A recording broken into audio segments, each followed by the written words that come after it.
Bonjour, je suis Aurélie, conseillère en naturopathie certifiée.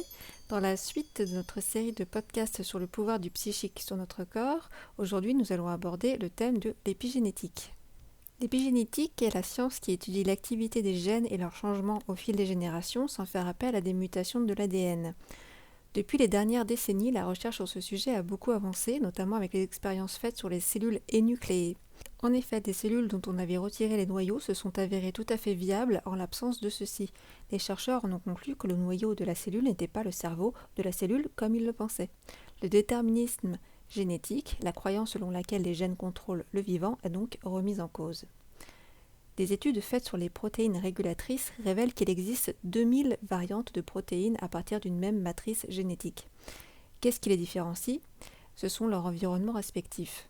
Une étude réalisée sur des souris agouties jaunes, donc ce sont des souris obèses sujettes à des problèmes cardiovasculaires, à qui on a administré un complément alimentaire riche en méthyle, ont donné naissance à des souris tout à fait normales et marron.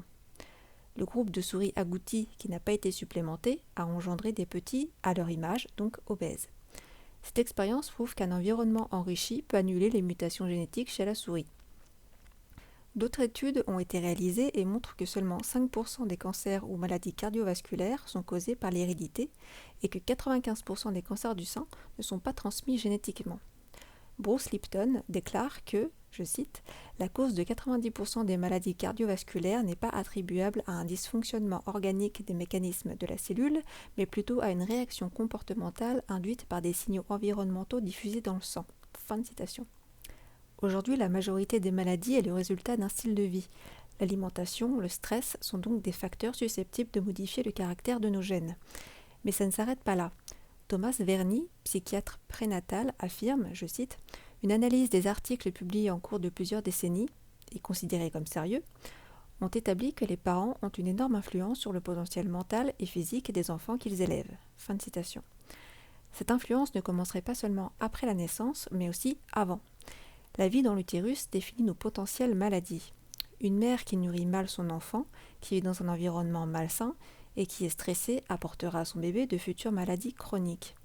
En effet, le bébé reçoit bien plus que les nutriments dans le sang maternel, il absorbe également l'excès de sucre de la mère diabétique ou l'excès de cortisol de la mère au caractère angoissé.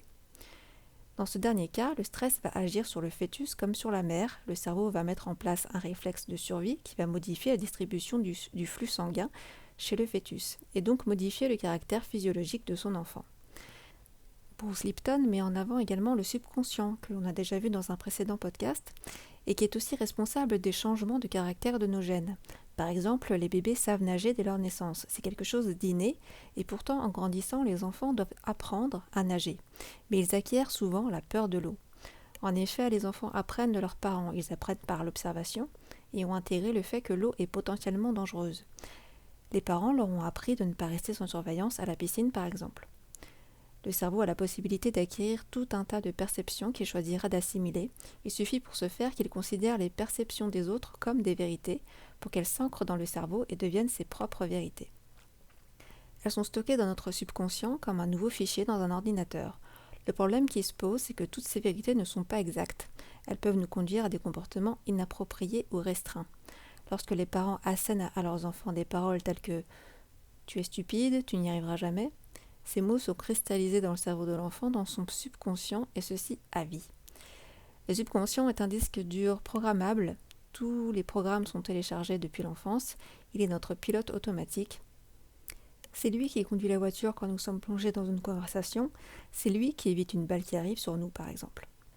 Comme nous l'avons vu dans le podcast des croyances limitantes, nous avons vu que le conscient est plus lent à réagir. Il interprète 40 stimuli par seconde, alors que le subconscient en interprète 20 millions par seconde.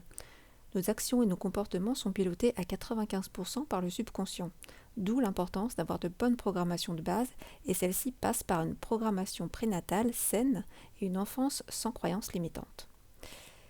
Les neuroscientifiques ont établi que le cerveau étant de nature plastique, il peut être reprogrammé. Mais ça ne sera pas sans difficulté. Bruce Lipton nous parle de techniques pour télécharger d'autres fichiers dans notre subconscient à travers l'hypnose, la répétition, les thérapies cognitives comportementales et la technique psyché de Rob Williams, qui utilise notamment la kinésiologie. C'est une technique psychocorporelle qui s'appuie sur la tonicité des muscles pour identifier les stress, les blocages et les charges émotionnelles non évacuées. Depuis le début de la génétique, nous avons été programmés à accepter d'être les victimes de nos gènes. Combien de personnes vivent dans la peur de déclarer un cancer comme l'un de ses parents parce que c'est génétique ? Nos enfants sont malades et ils ont sans doute un problème au niveau de la mécanique de leur corps, il leur faut des médicaments pour résoudre le problème. Voici par exemple une croyance bien ancrée.